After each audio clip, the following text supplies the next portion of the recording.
I'm Deanie Wimmer. I have the pleasure of being your MC tonight. I'm so honored to be here in every capacity, whether it's education reporter, mother of school students, lifelong learner. I feel like you're my people. So I'm thrilled to be here and to help recognize outstanding education in Utah.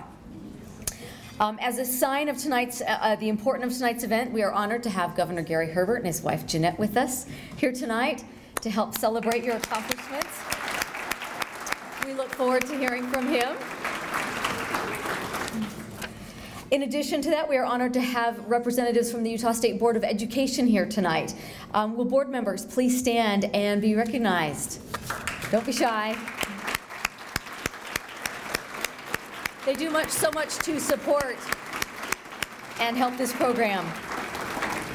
Also, the Utah Teacher of the Year program could not be such a success without the support of district leaders and administrators, charters.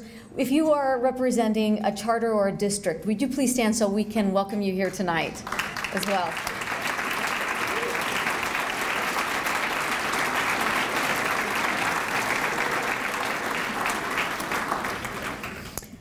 And we are also pleased to note that this program has a long and strong history. In fact, it goes back to the 1960s. And this group, we try to recognize that history by inviting as many Teacher of the Year from Utah as possible. We reach out and try to invite them. So if you have been a Utah Teacher of the Year, please stand. I think there's several of them here tonight. Look at that, that's awesome.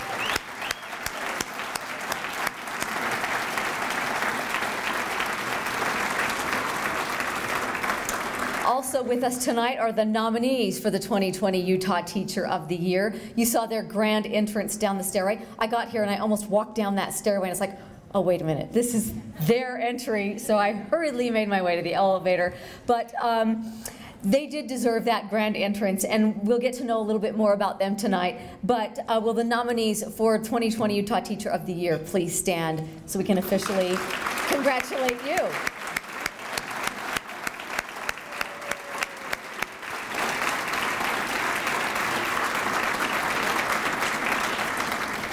Obviously, the Utah Teacher of the Year program is about much more than one night, but this one night does give us the opportunity to reflect on the vital importance of education and the singular role that teachers play in that. As a matter of fact, I would guess everyone in this room, myself included, could think of a teacher who's had a significant role in your life, who played an important part, and you could remember them, what they did, what they meant to you, and their name. Think about that for a minute. Now I want you to turn to the person next to you, tell them who that teacher was and one thing that made them stand out in your life. Take 15, 20 seconds. Just do that.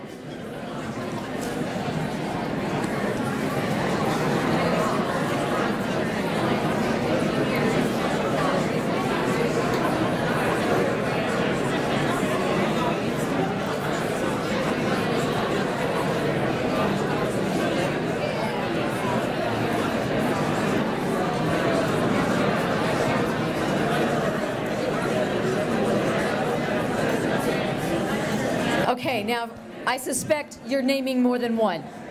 It's hard to limit it, right? I could start with Mrs. Reeves in kindergarten.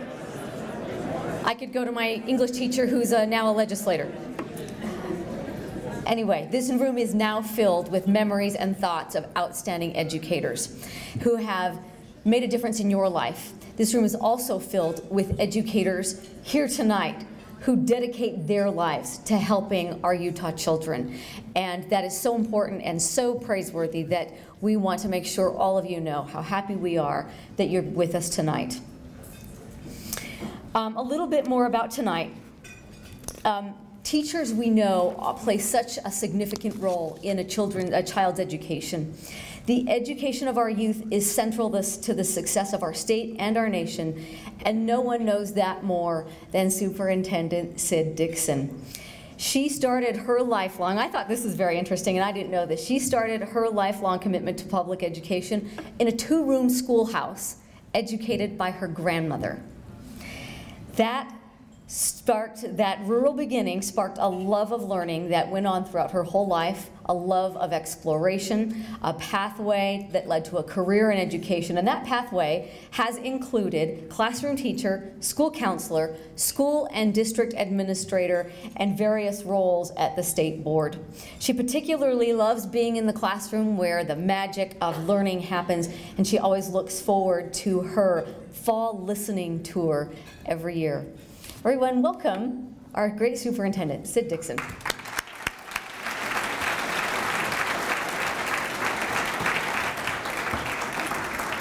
Thank you, dear Deanie. I can't believe that you did the news and here you are. That's amazing.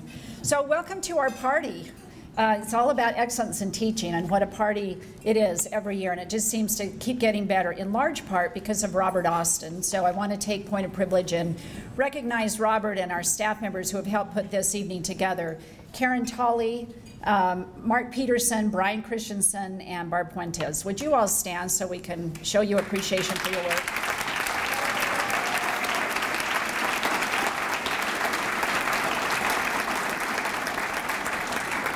Those who dance their way in through the doorways, you get an extra dessert, by the way. So each year I really look forward to coming and hearing the name of the person. It's that big moment, the drum roll that we all wait for. But more importantly, just hanging out with you as educators. This is a family and a community affair. And I'm so appreciative of the family members that support you as educators. The teachers in this room have been recognized for characteristics and skills that stand out and illuminate all that is good in teaching. Kelly May has represented us well. I've appreciated hearing her say on more than one occasion that we shouldn't apologize for quality teaching. Her optimism, enthusiasm, energy, and wisdom have made me so proud to be her superintendent. As I brag to my colleagues across the country, they all say, my teacher of the year. It's so easy to brag on Kelly and every other teacher every year. She represents the great qualities in all of you and has been clear that she does not stand alone. The collective talent, wisdom, and commitment to education in this room is more than enough to solve all of the education problems. So, Governor, I would just submit that we sub out the legislature when we talk about education with everybody in this room. How does that sound? No offense to the legislature. They're well intended.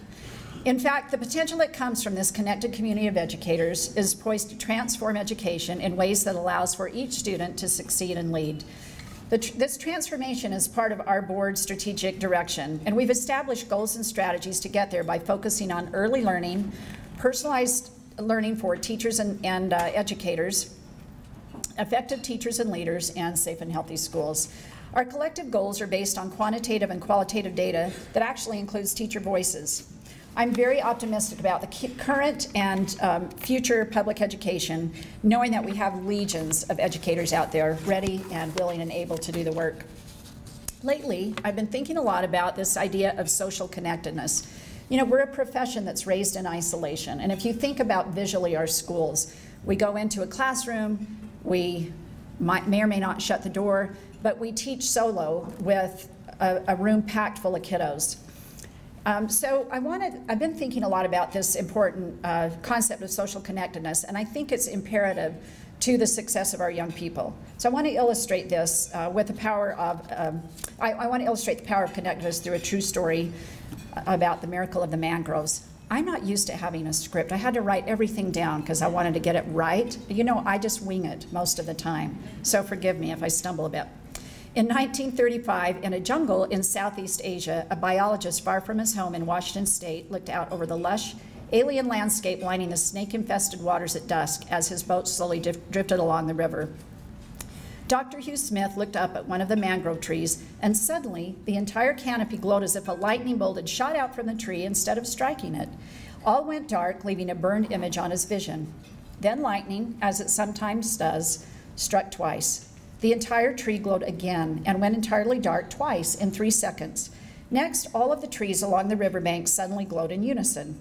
Every tree on one side of the river for 1,000 feet was flashing and going dark at exactly the same time. Professor Smith soon realized that the trees were not in fact glowing.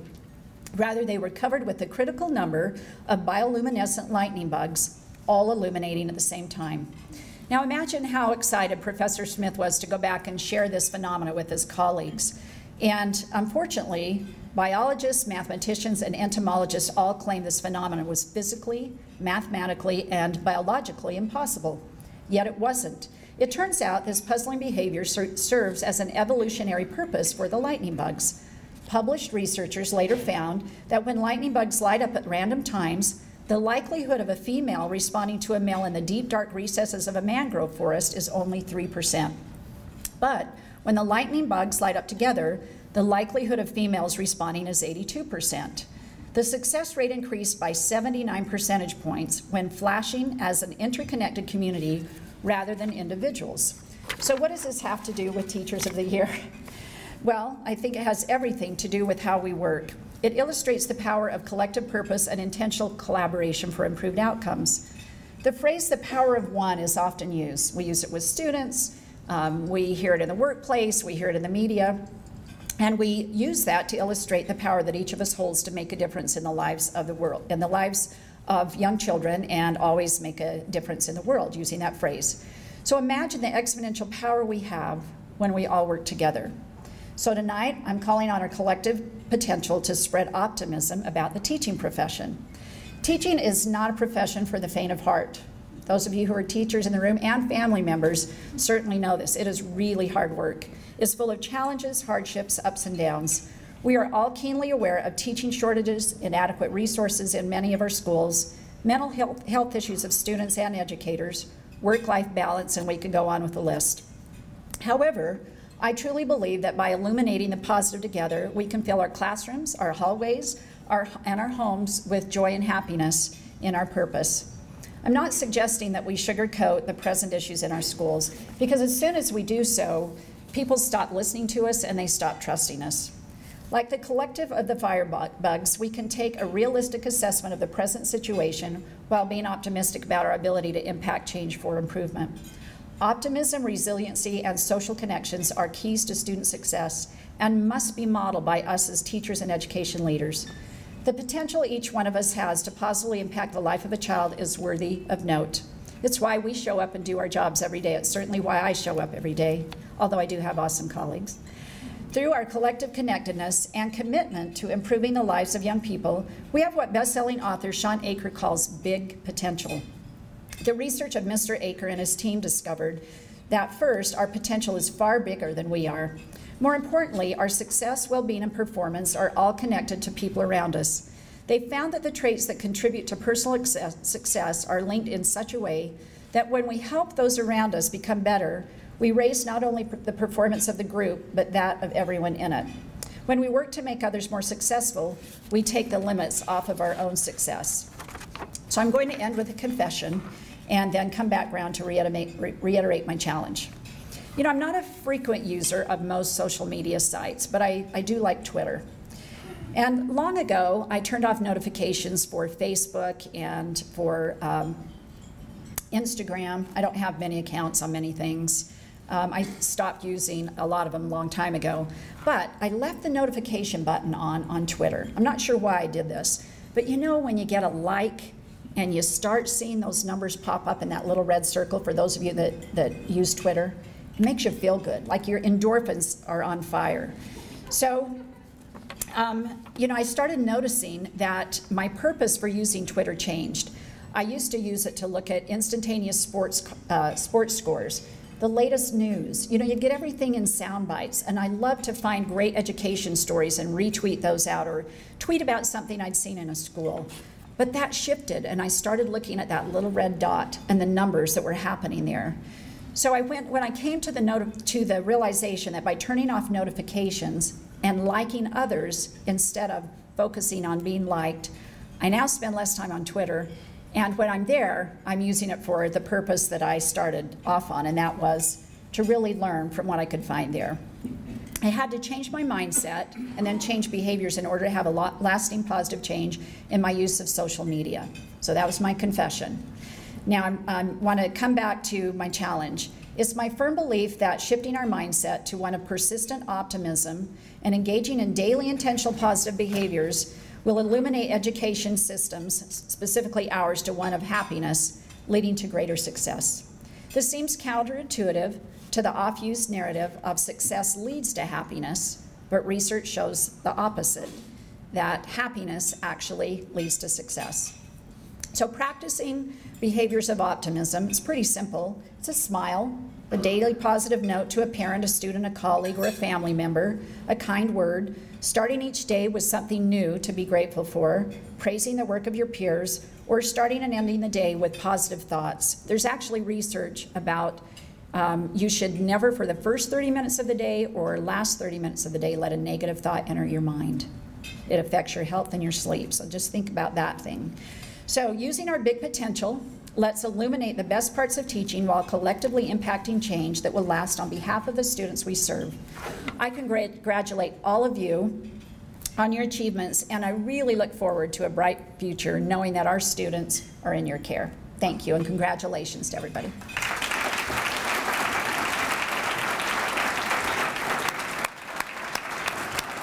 Thank you, Superintendent. I think it's interesting you said that about your Twitter account, because when I'm looking for good education stories, positive ones, I often look at your Twitter feed. And because you forwarded other people's things, and I've loved that about the tenor of Utah education, is that on Twitter, you're boosting up others' successes. You're finding the success stories in rural Utah. I mean, it's interesting. So that, I vouch for that. Then we go ahead and find those stories. There's plenty of negative ones and complainers out there, but I love the tone. I love the tone of finding, and the help of finding those positive education stories.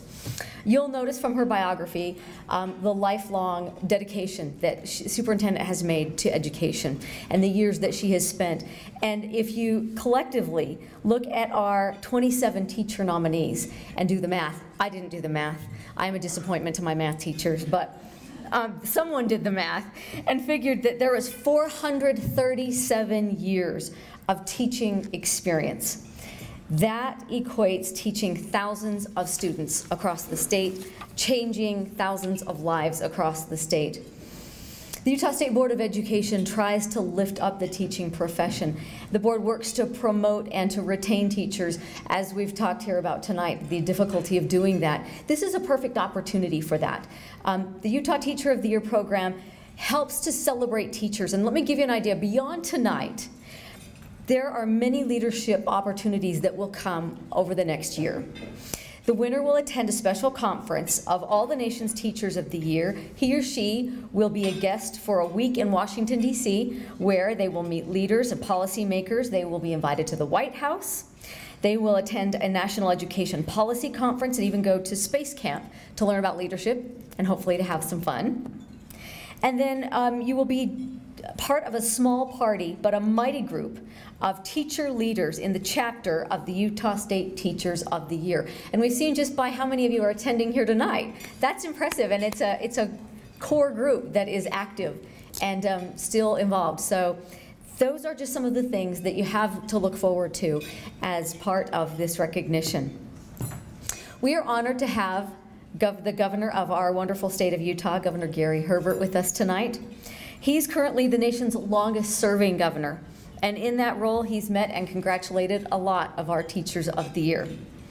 He knows, as a father and grandfather, the vital role of education and teachers in particular, and as governor he also knows the importance of education in the well-being of our civic life and the health of our state's economy. So please join me in welcoming Governor Gary Herbert.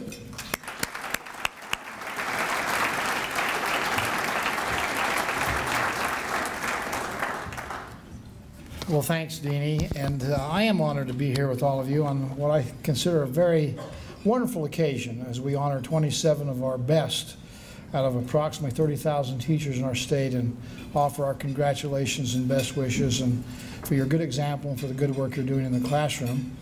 Honored to have the First Lady, Jeanette, here with me tonight, who, yes,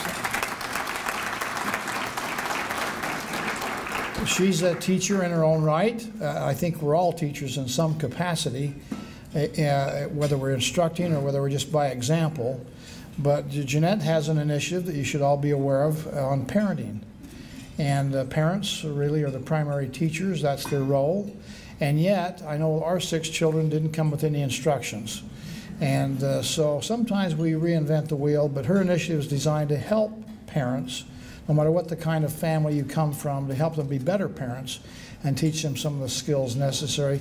So you're really partners, and I appreciate the good work that Jeanette's doing in helping to educate our parents so that they can educate and train their children. Now, one of the fun things I do with, Karen Peterson's here, and stand up, Karen, so they know who you are. I know they don't, Karen. Talk about somebody who's got a great story. As some of you know, she's a cancer survivor. We had a little function today at Huntsman Cancer Today as we opened up a new cancer center for women. And the generosity of so many people making that happen and the team effort there. Along with Tammy Pfeiffer, who's not with us tonight, they're really helping direct the education, certainly from the executive branch perspective, to help us have educational excellence in this state. And one of the fun things that we get to do, and I have a good time, is going around and visiting with the different schools and our young people in particular, and see how things are going, and see by observation and learn by observation what's taking place. And in doing so, we talk about a couple of things. Particularly, we talk about if you want a good job, get a good education, kind of the practical aspect of education. We also give a charge to the young people that we want you to, when you get up every day and go to school, two things should happen. One, you should go to school and you should learn something. Say, I'm going to learn something today when I go to school. And two, we encourage them to make a new friend. We all understand the challenges of bullying and some of those who don't feel as welcome and feel uncomfortable. Well, if we're out there proactively making friends, we think that will help us with the atmosphere. So again, I have a great opportunity to do that many times, and I enjoy that, and I'm inspired and I learn, and I think it helps me understand education a little better. But one of the great things is many times the young people will, in fact, send me a letter memorializing kind of my visit there. And I have a bunch of these, but I just picked some off the top here as I left the office. And this is what Xavier said to me. He says, "Dear Governor Herbert, I appreciate your coming to our school and reading us the Easter egg book. I also appreciate when you gave us the speech and said, 'Come to learn and make a friend.' Thank you, Mr. VIP." Then this one here is from Brian. He says, "Dear Governor Herbert, thank you for coming to our class. You inspired me. In the beginning, I wanted to be a high school dropout, but when I heard your speech, I did not want to be a high school dropout anymore." This is good news. Thank you so much. Thank you for inspiring me to make a new friend. But first, I will come to school to learn. Oh, and I have a question. How old are you? Brian. This is one from Keegan. "Dear Governor Herbert, thank you for giving us that speech. I want to be a cook, a musician, and a YouTuber named Keegan Kittycraft. So I'll go to school to get a good job. Sincerely, Keegan." This is from Bella. Said, "Thank you for reading to us. What you said inspired me to go to college and to get a good education, get a good job. I always remember what you said to us. I'll remember it until I'm in the 4th grade." This is an oldie but a goodie. This one actually came a number of years ago, but it said, "Dear Governor Herbert, I appreciate the fact that you are the best governor we've ever had in the state of Utah. You were one of the best speakers I've ever heard. You are truly a blessing to the state of Utah. Please continue to serve. You're one of the greatest speakers I've ever heard. You are the best governor we've ever had. Sincerely, Mom."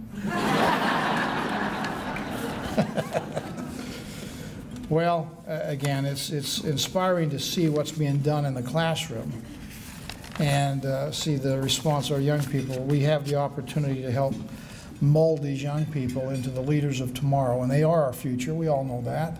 We know it so well it's become a cliche.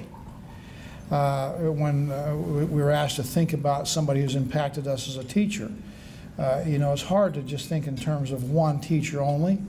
We all have got examples of teachers who have shaped our lives, helped motivate us, inspire us, lift us up, help us set goals to be better. than maybe what we as students thought we could become.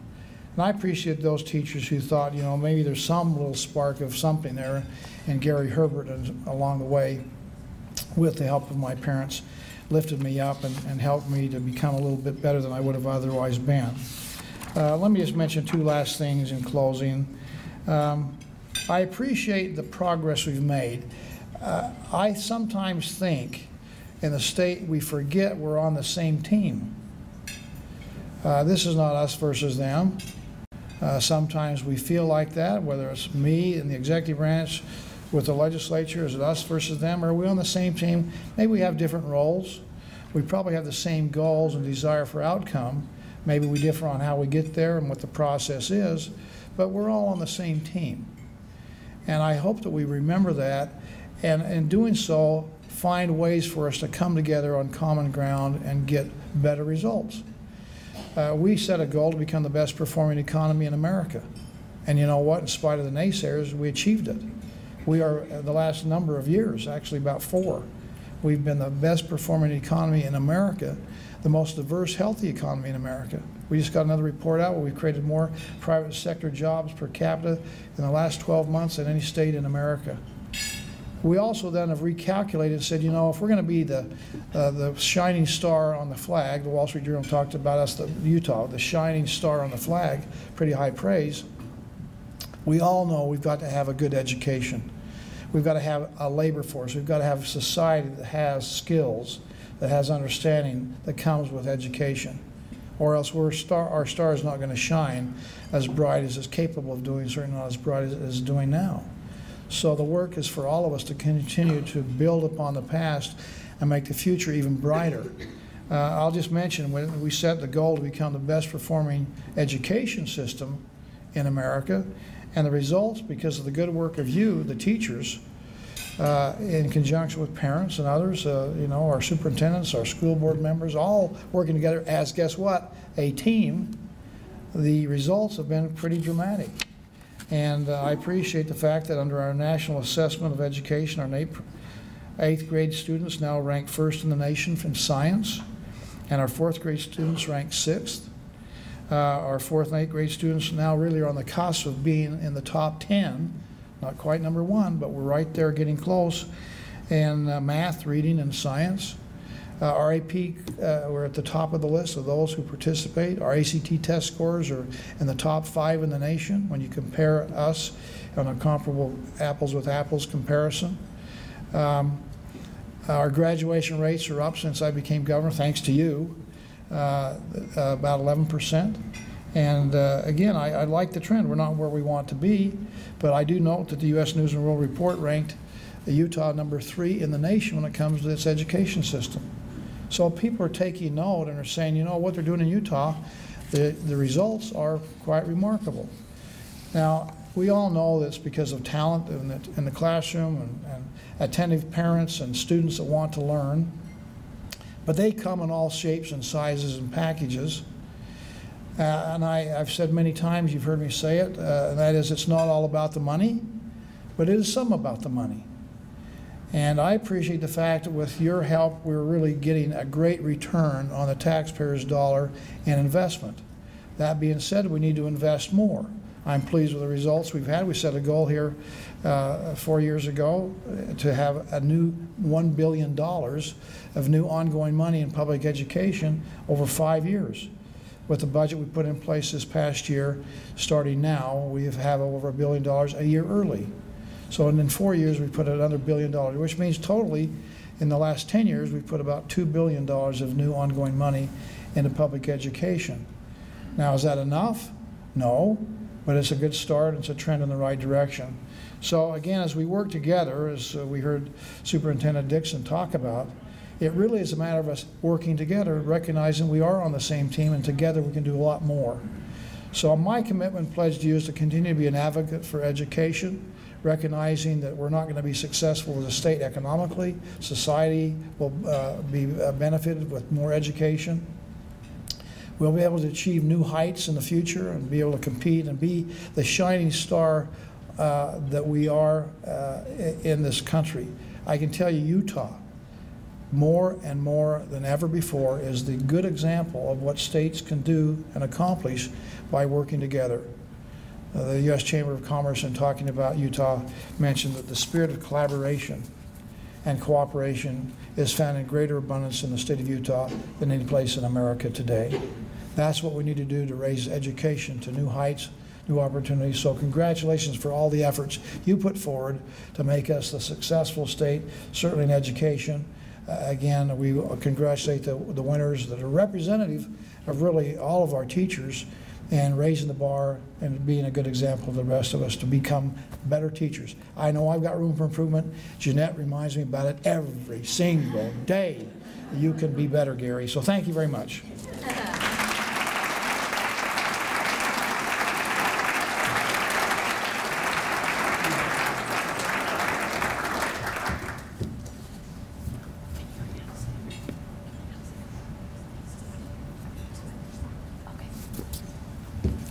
Governor, we appreciate you sharing those letters and knowing that you single-handedly are helping avoid dropouts, prevent dropouts, and getting those graduation rates up. It is a team effort, right?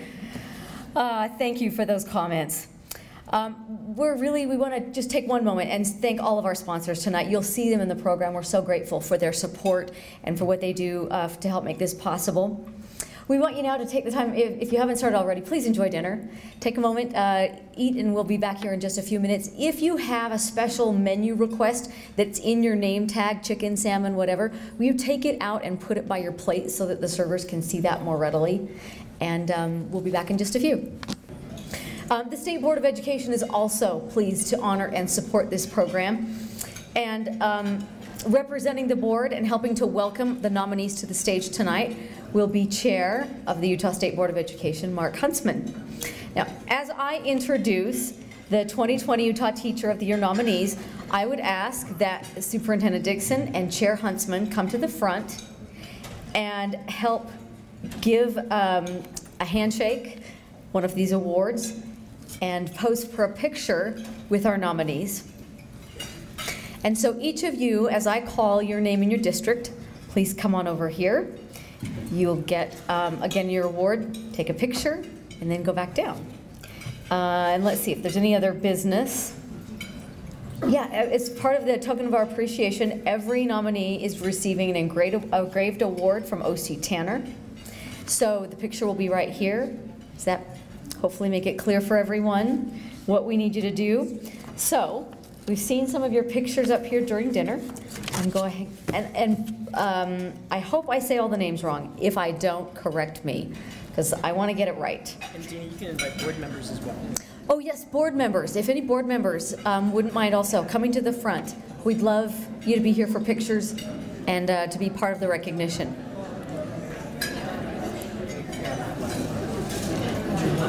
I just rocked your world. Yeah. All right.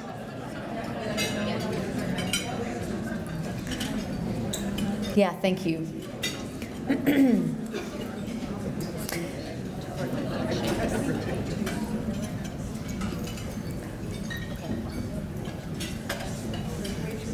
All right, this is going to be a nice group shot, so we're going to have to be close and smiling all the time. Eyes open. All right, I want to start. A for Alpine and Jake Sigafus. Come on down. Congratulations.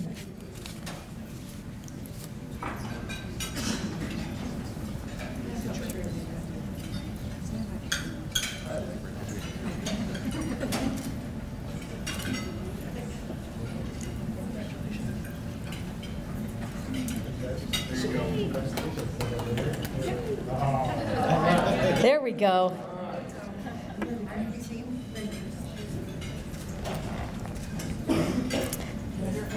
Thank you. From Cache School District, Laura Hackwell.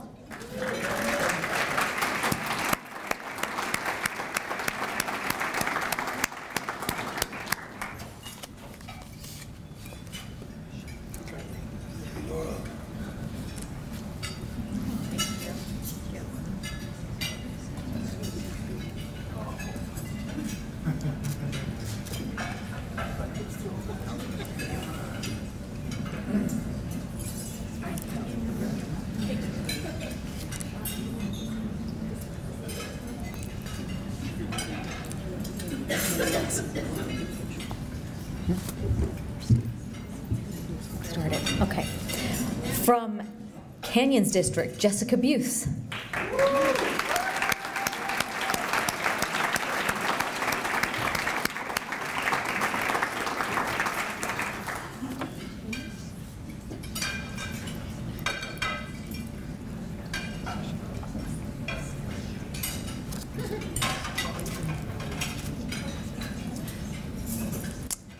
And from Carbon District, Christina Anderson.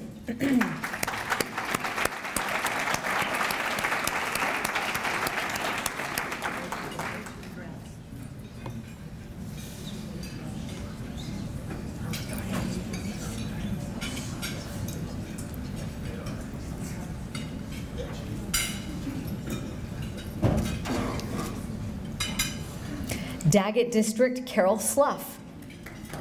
Slough, I hope I said that right.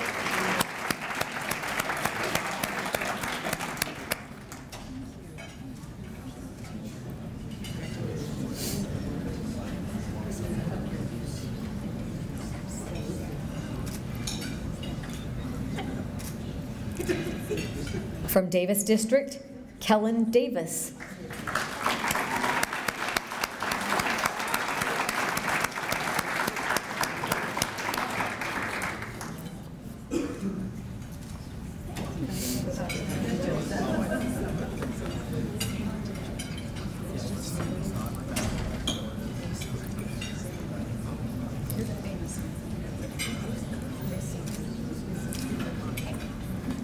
From Duchesne District, Amelia Garner.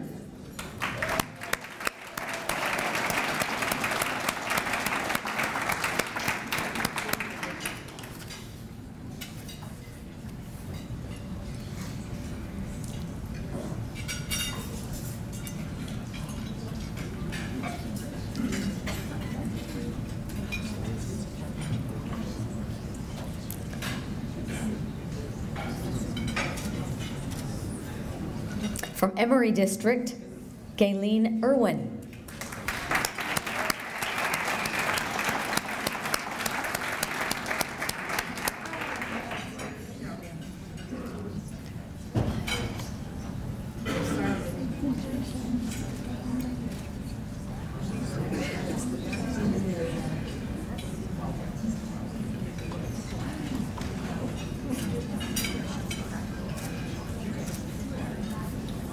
From Granite District, Lauren Merkley.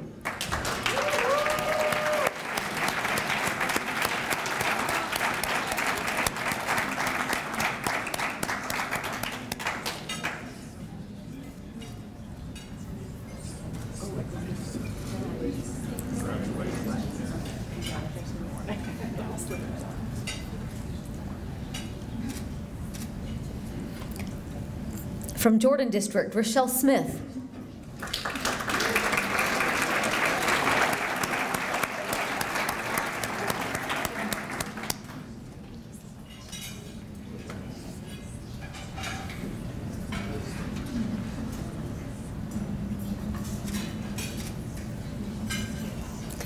From Juab, Natalie Darrington.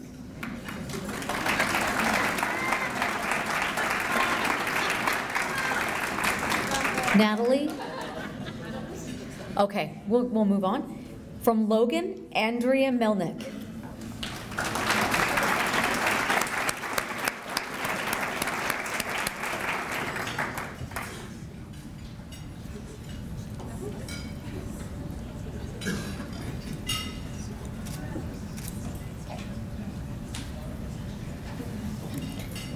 From Miller District, Mabon Larson.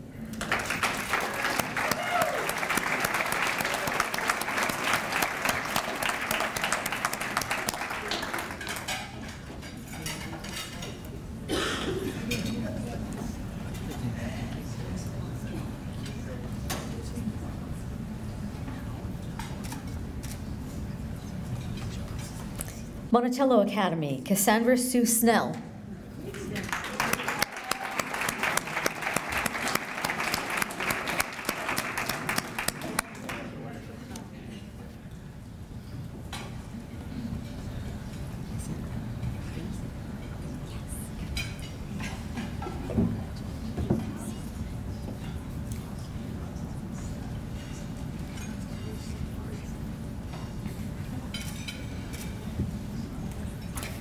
From the Murray School District, Kathleen Beasley.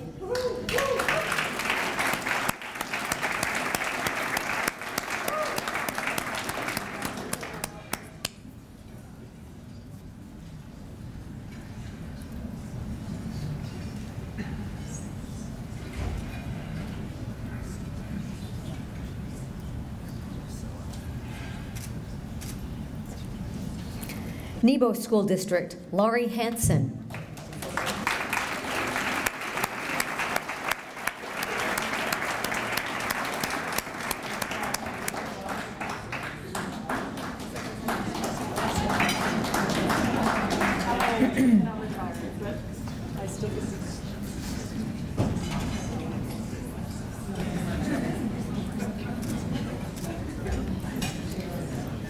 From North San Pete, Harold Orton.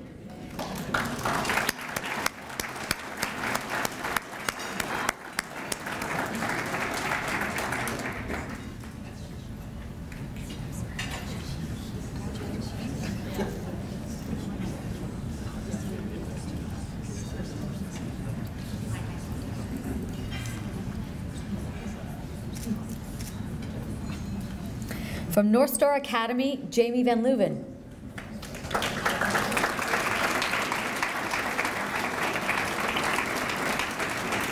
Jamie? Okay. From Ogden, Melissa Gallegos.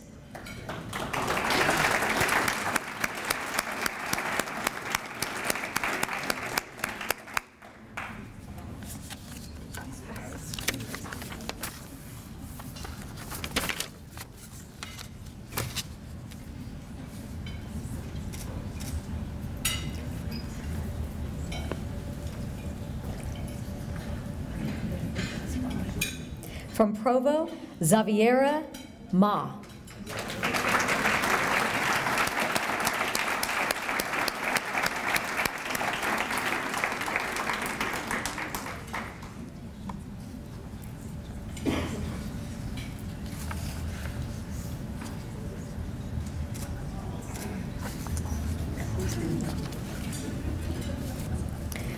From the St. George Academy, Amanda Gary.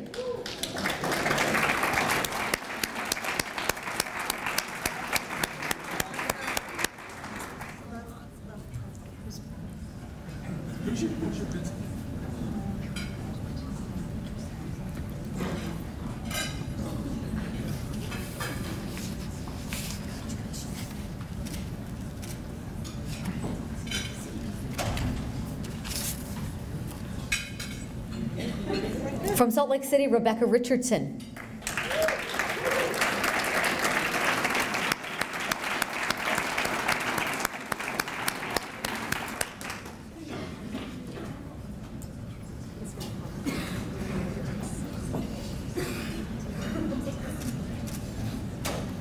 From San Juan, Jamie Carling.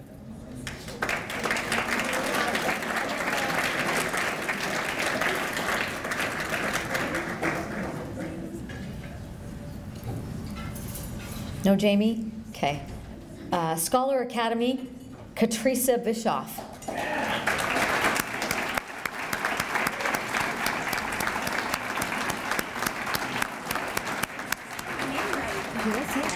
Good.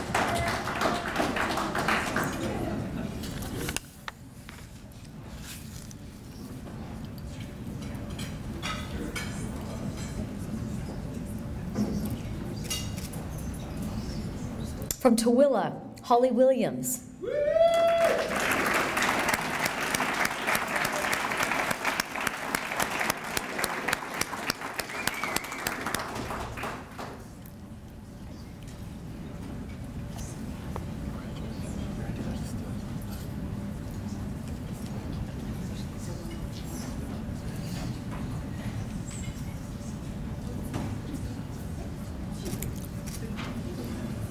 From Uinta, Aaron Brown.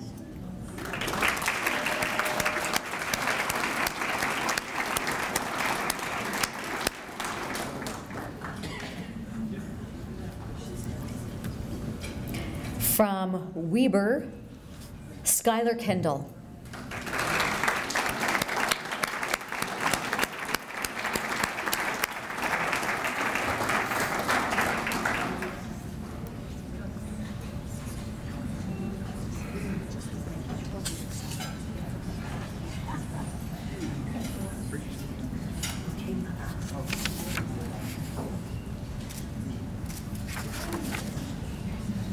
All right, everyone, those are your nominees.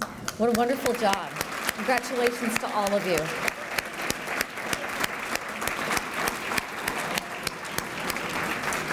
Tonight's awards wouldn't be possible without the hard work of the selection committee. They read each application with care. It can't be an easy job, and they painstakingly review and try to select, make the hard decisions for the 2020 Teacher of the Year and the finalists. They came away from this process inspired by our nominees. Will members of the selection committee please stand up? Thank you.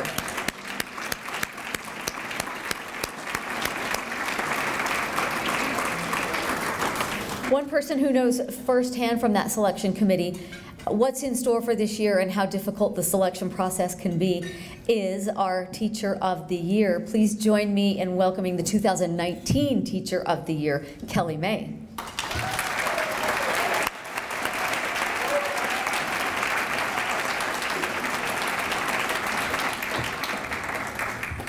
Good evening. I am the 2019 Utah Teacher of the Year, and I have been on an unbelievable, undescribable experience. Usually, it's really easy for me to talk about my students, and so there was a video, but because of technical difficulties, there's not one, which fits right into what I'm about to talk about anyway, so it kind of works out. I'll explain the video.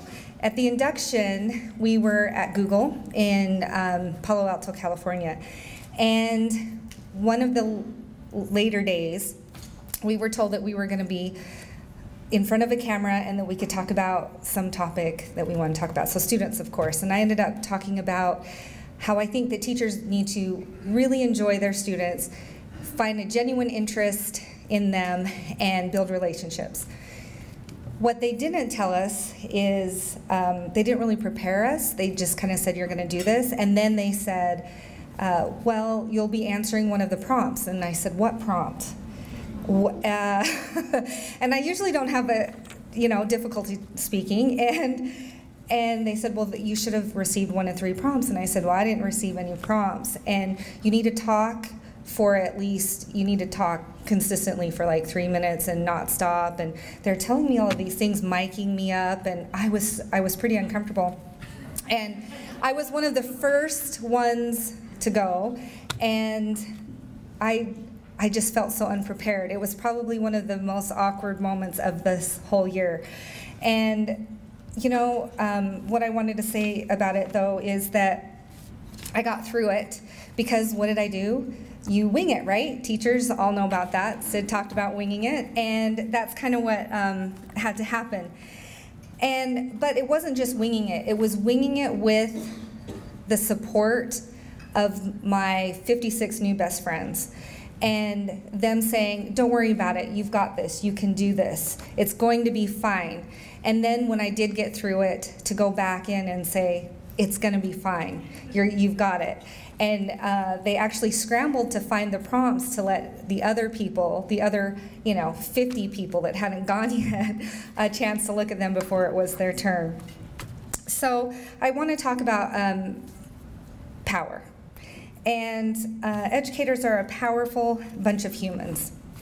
The idea of having power can be thought of in a negative way, but I found a definition I like, a definition of what I mean when I think of powerful educators. Power is the ability to do or act, the capability of doing or accomplishing something. See, teachers are powerful. A teacher is estimated to have 2 to 3 times the impact of any other school factor on student achievement. A teacher is the most powerful school-related factor. AVID was started by a teacher, Mary Catherine Swanson, as a response to the busing program used to desegregate San Diego schools in the early 1980s. She started with 1 elective class of 32 students. AVID now serves nearly 1 million students in more than 5,000 schools, 47 states, and 16 countries. One teacher's efforts has led to over 3 decades of empowered students. The NEA is the largest labor union in the country with over 2.5 million members, nearly 1 million more than the next largest union. Teachers are a powerhouse of united strength. and caught the attention of 10 Democrat presidential hopefuls at the Representative Assembly last July. Nearly 200 classroom teachers ran for elected offices in 2018. Teachers who decided that rather than remain powerless, they would take matters into their own hands. 16 Oklahoma educators were elected to office following a budget battle and major teacher walkout. They joined the 5 other teachers elected in 2016. The Pygmalion effect has been studied in schools and shows that expectations teachers have of their students will influence student achievement. The power of teachers believing in the ability of their students to grow and learn, to help them grow that same belief within themselves, is powerful. I have been on quite an unbelievable and often unexplainable adventure this year. But mostly, it has felt like this, like it does in this room tonight. This room tonight that is filled with empowered educators, surrounded by those who support them in their passion to serve as educators. Let us not just remember what power we hold, but also pledge to use that power to be change agents and advocates for our students, our colleagues, and our profession. Thank you.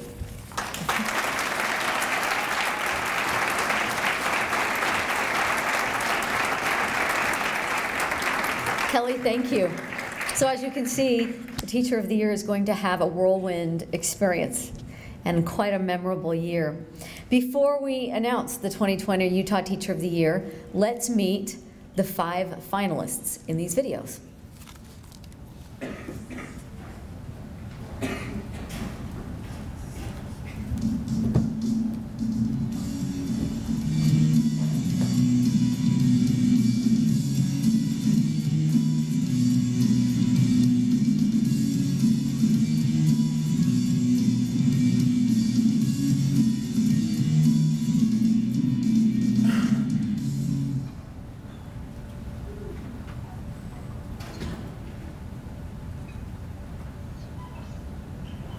I love teaching because I'm making direct impact on the students and to a certain extent on the families that I serve every day.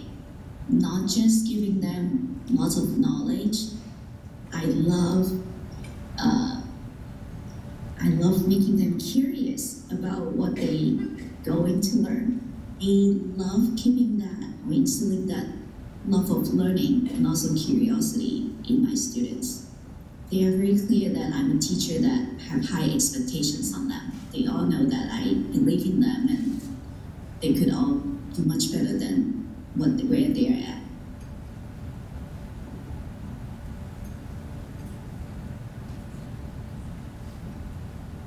I think one of the biggest challenges that teachers face, and I think this is actually applicable at the elementary and middle school level, but I feel it especially at the high school level, is the ability to see each of your students individually.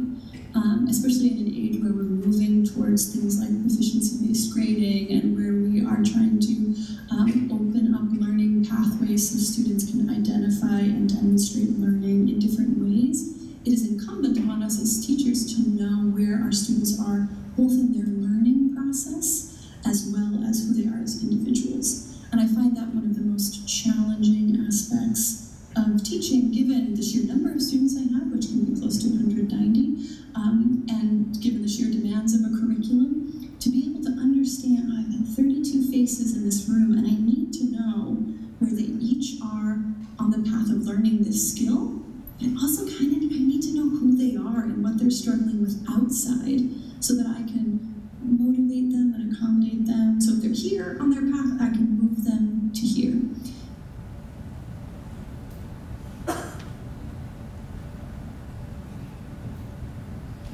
There was a time where I felt like I needed something different in my life. And speaking with my husband, he said, you know, you really seem happy when you're at Guadalupe and you come home and you talk about your students and maybe education. And my first response was, no, because I just had memories of how difficult it was for me. And anyway, after a lot of conversation and discussion about the fact that absolutely I could leave the profession if I wasn't happy, I went in and got my master's and started teaching. And I loved it. I loved it from the moment I stepped foot into the classroom, and I haven't looked back, so my husband was right.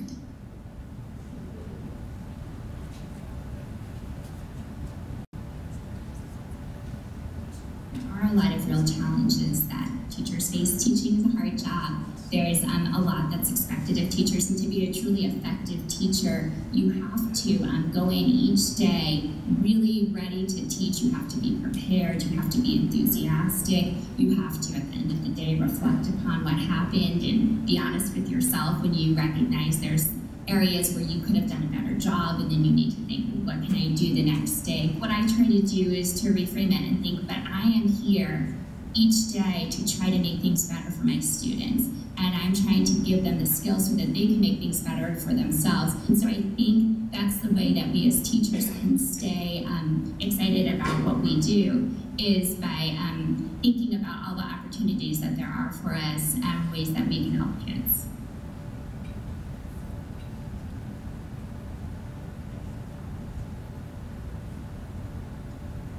Our education system doesn't reward failure at all.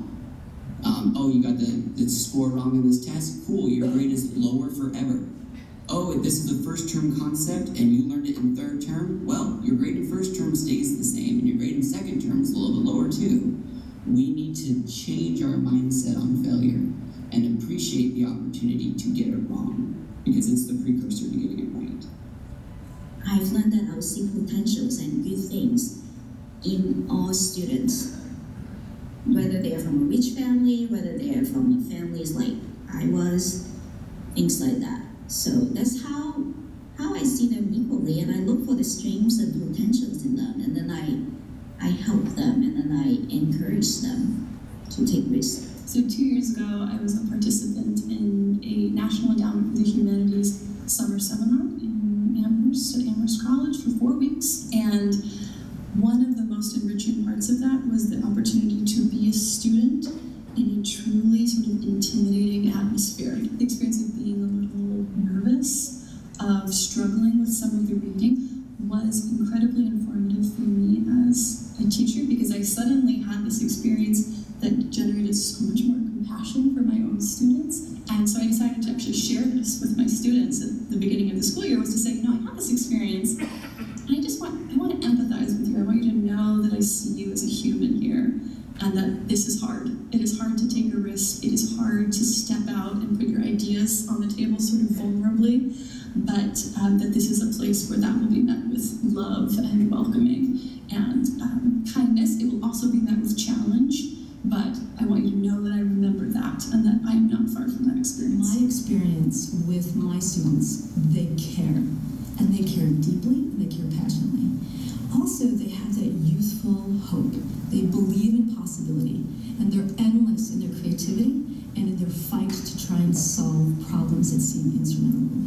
And then finally, I would say that they're hardworking in ways that a lot of people can't see.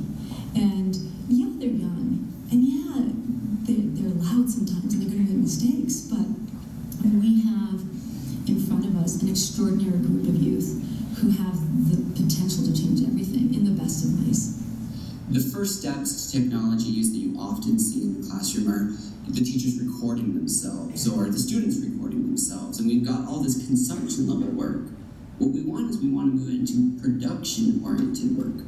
We want our students leveraging technology in order to communicate and collaborate and think critically and think creatively. We want technology to extend the person, not replace the person. So I teach math, and there's a lot of digital learning programs for math. And the kid logs in, and they watch a video, they solve some math problems, it tells them if they were right or wrong. And our first guess on these things is that these are fantastic tools, and they have a lot of value, but they can't solicit deep thinking, they can't solicit creativity, and they don't love the student. And so when we talk about teachers, we're talking about humans who can connect with humans. And that's essential because students are people, they're alive, they're incredibly complex. Most of them don't see themselves as readers or writers. And so in kindergarten, we do many things at the beginning of the year to build a foundation for reading and for writing. And so I know when kids are ready to start reading, but they don't always know. And so when I know know that they're ready, I will sit down with the child and have a book that I know they can read and show it to them and ask them to read to me. And often they say, but I can't read. And I say, well, I think you can, let's just try. And so they start looking at the book and they start reading the words, and at some point they realize, wait, I am reading this book, and it's so exciting for them because they realize I am a reader, and it's exciting for their families when they go home and they read to them. And so something about that identity shift, going from a non-reader to a reader, is a really exciting time in kindergarten. You want to make some changes, good changes for the community or for the world in a bigger scale. It gotta be education. We're going to be successful in education. We need to walk into the classroom assuming that every student is capable of greatness.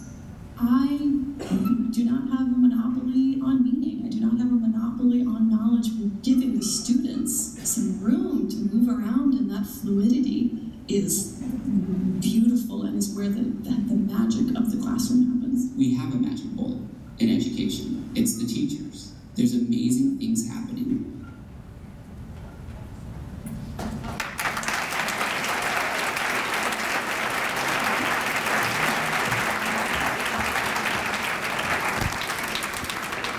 All right, so I think we should, we're ready to have the awards part of the ceremony. Superintendent and Chair Huntsman, if you guys would come help me. Perfect, okay. If you would help me come up here and announce the winners. We're doing this Hollywood style. We have envelopes, and I do not want to hear anyone spending their check on school supplies. Can I say that? No one is going to spend this money on classroom supplies. Governor, would you welcome, we would welcome you to the stage to also honor these teachers. Why don't you, come on up here on the stand. When we call your name, if you would like to come down, again, accept your awards. There's these beautiful clocks, checks, and a photo. All right, so the suspense ends. We'll start with the second runner-up. Oh my gosh, this is like the Academy Awards. Okay, I know, I feel like, where's that band when we need them? All right, this has a seal and everything. Okay, the second runner-up to the 2020 Utah Teacher of the Year is Kelland Davis from Davis School District. So what does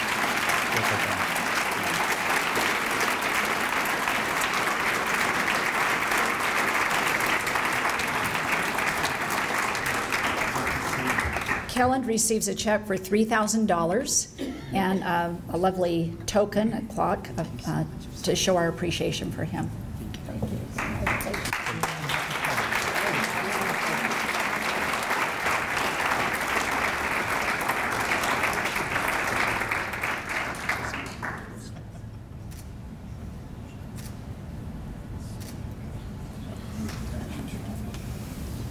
Okay. $5,000, and this award goes to our first runner-up. I hope it's a name I can pronounce. I've been worrying about that. Rebecca Richardson.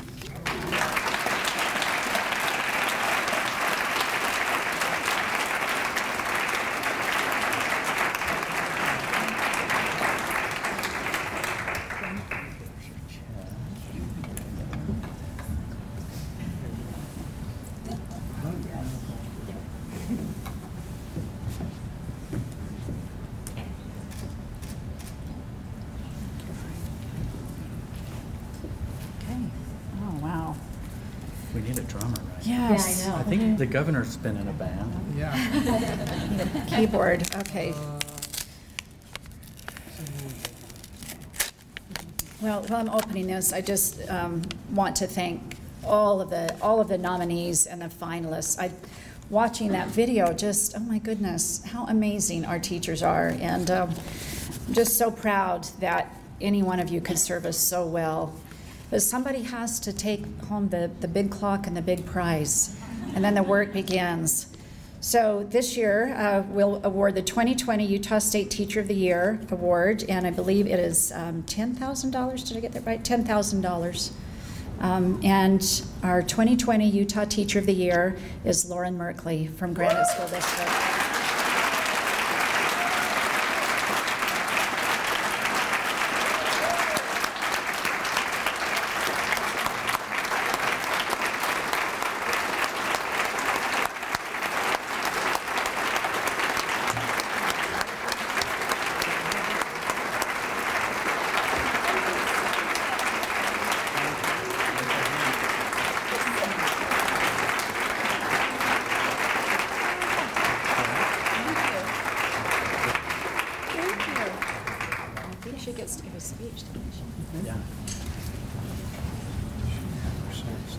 She can't leave.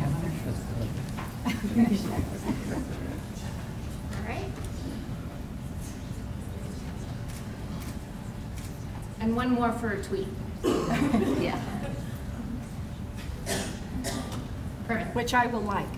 Me too.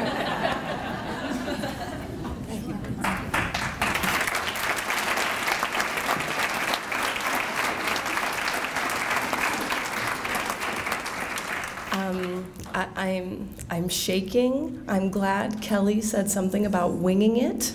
I really feel like that paved the way for me.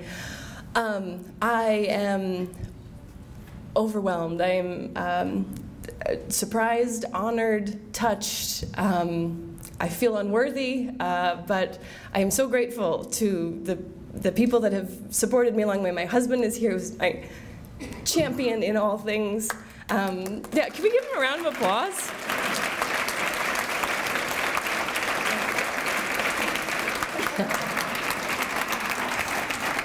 He is my whole world and my students' biggest champion. My principal, who is an angel among humans, Terry Roylance, has been my champion since her first day at Cottonwood, to Ember Stores, Granite School District, the amazing committee. I would just echo something that I said, and actually that I heard KELLAND say, I heard it echoed a lot in the video, is that I really believe teaching to be this deeply, innately, intrinsically human endeavor. It is about curriculum and it's about content, but as KELLAND beautifully said, you know, Khan Academy would have put us out of a job if that's really what teaching was. The teaching is about, thank you.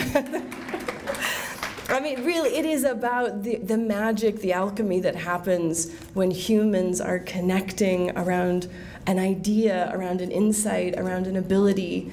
And that is something that cannot be replicated outside of the classroom, and that is why teaching is so intrinsic, not just to learning, but to our communities, to our civil fabric, to who we are as a nation. And this ability to see them as individuals is intrinsic in that, that we might understand why Sally doesn't have her homework done because her mom worked 2 jobs till midnight and she watched the kids, or when Eli is acting up because things are really hard at home, that suddenly these humans, these numbers, these test scores, these GPAs become three-dimensional and become people that as teachers we can understand. And that is the joy that I have at Cottonwood High School.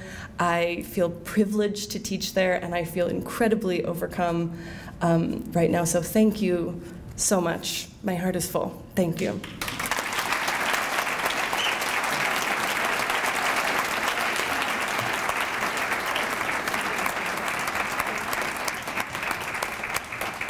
I think all of our hearts are full. After seeing the video, the contributions, the commitment, and the dedication to Utah children that exists in this room is just overwhelming. So you guys, thank you everyone for being here and for all you do for education.